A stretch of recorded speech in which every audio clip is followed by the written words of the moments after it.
আপনার অটোক্যাডের পেজের ডিসপ্লে কিভাবে সেটআপ এবং সুন্দর করবেন আজকে আপনাদেরকে সেটা দেখাবো। চলেন শুরু করা যাক। প্রথমে আপনারা আপনাদের অটোক্যাড ফাইলটি ওপেন করে নেবেন। আমি এখানে আমার অটোক্যাড ফাইলটি ওপেন করে নিলাম। যখন আপনার প্রথম অটোক্যাড ফাইলে এরকম পেজ ওপেন করে নেবেন তখন দেখবেন এই ধরনের একটা ইন্টারফেস আসবে। তো এখানে দেখেন হরিজন্টাল বরাবর এবং ভার্টিক্যাল বরাবর কিছু রেখা দেখা যাচ্ছে, যেগুলোকে মূলত গ্রিড লাইন বলে। তো আমরা যখন ড্রয়িং করব তখন এই গ্রিড লাইনগুলা দেখতে খুব একটা ভালো লাগবে না বা আমাদের কাজে সমস্যা প্রদান করবে। তাই এই গ্রিড লাইনগুলো প্রথমে আপনাদেরকে অফ করে রাখতে হবে।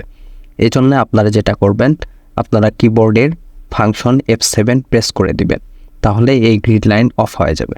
দেখেন আমি এখানে ফাংশন F7 প্রেস করে দিলাম, দেওয়ার পরে এই গ্রিড লাইন অফ হয়ে গেছে। আপনারা ইচ্ছা করলে আবার নিচ থেকে মডেলের সাইডে হ্যাশের মতো যে চিহ্নটা দেখতে পারতেছেন, এটা হচ্ছে গ্রিড লাইনের কি। আপনারা এখান থেকেও এটা মাউসের লেফট বাটনে ক্লিক করে এটা অন করতে পারেন, আবার অফ করতে পারেন। তো আমি এখান থেকে এটা অফ করে দিলাম। দেন আপনারা ডিসপ্লের কালার চেঞ্জ করতে পারেন।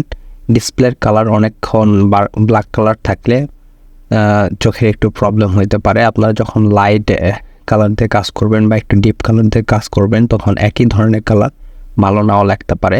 এই জন্য আপনারা ডিসপ্লে কালার কাস্টমাইজ করে নিতে পারেন। চলেন এটা আপনাদেরকে দেখাই। এই জন্য আপনারা যেটা করবেন সেটা হচ্ছে কমান্ডে লিখবেন অপশন। যে এখানে আমি কমান্ডে অপশন লিখছি, এরপরে আপনারা ইন্টারপ্রেস করে দিবেন। দেওয়ার পরে এই ধরনের একটা ইন্টারফেস আসবে। এখান থেকে কালার্স আপনারা দেখতে পাচ্ছেন, কালার্সে সিলেক্ট করে দিবেন। কালার্সে সিলেক্ট করার পর উপরের দিকে আসবেন, এখানে দেখেন ব্ল্যাক কালার দেওয়া আছে। এই ব্ল্যাক কালারে আপনারা ক্লিক করে দিবেন।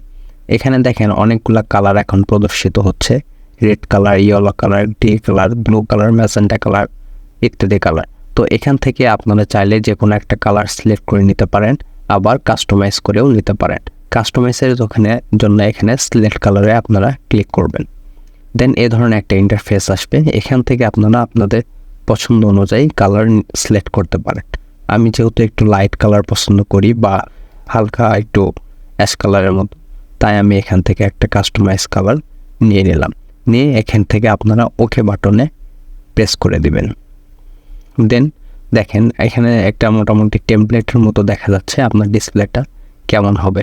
এখান থেকে আপনি অ্যাপ্লাই এবং ক্লোজে যদি ক্লিক করে দেন তাহলে আপনার সঙ্গে সঙ্গে ডিসপ্লের কালারটি চেঞ্জ হয়ে যাবে। দেখেন আমি এখানে অ্যাপ্লাই অ্যান্ড ক্লোজ বাটনে ক্লিক করে দিলাম। দেখতে পাচ্ছেন আমার পিছনের ব্যাকগ্রাউন্ডটি চেঞ্জ হয়ে গেছে। আপনারা ইচ্ছা করলে এটা আরেকটু লাইট কালারও করে নিতে পারেন। দেখেন আমি আরেকটু লাইট কালার করে নিই।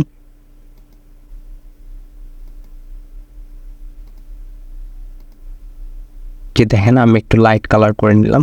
এখান থেকে অ্যাপ্লাই এবং ওকে করে দিলে আপনার এটা ডিসপ্লে কালার চেঞ্জ হয়ে যাবে। আপনি এখান থেকে আপনার ইচ্ছা মতো কালার চেঞ্জ করে নিতে পারেন। আরও অন্যভাবে আরেকটা আপনি করতে পারেন। এখান থেকে ভিউ যে দেখতে পাচ্ছেন, ভিউর মধ্যে আপনারা যাবেন। যাওয়ার পরে এখান থেকে আপনি কর্নারে একটা নিচের দিকে আরও চিহ্ন দেখতে পারতেছেন। এই কর্নারে যদি আপনি প্রেস করে দেন, তারপর দেখেন আমার আগের অপশনে যে ইন্টারফেসটি আসছিল এখানে সেম ধরনের ইন্টারফেস আসছে। আপনারা চাইলেও এভাবে এখান থেকেও ডিসপ্লের কালার চেঞ্জ করতে পারেন।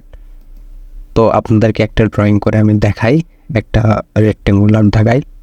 দেখেন আমি এখান থেকে লাইন কমান্ড নিলাম, এই জন্য এল দিয়ে ইন্টারপ্রেস করে দিবেন। যেখান থেকে আমি লাইনটি শুরু করব সেখানে প্রথমে মাউসের লেফট বাটন ক্লিক করে দিবেন, তারপর যেখানে শেষ করে দিবেন সেখানে আবার মাউসের লেফট বাটন ক্লিক করে দিবেন।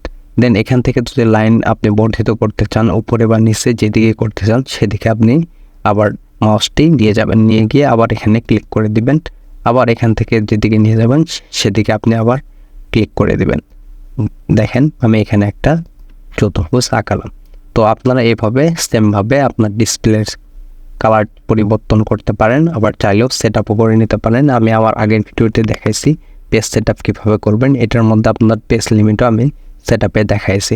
তো ধন্যবাদ সবাইকে, আজকে এই পর্যন্তই।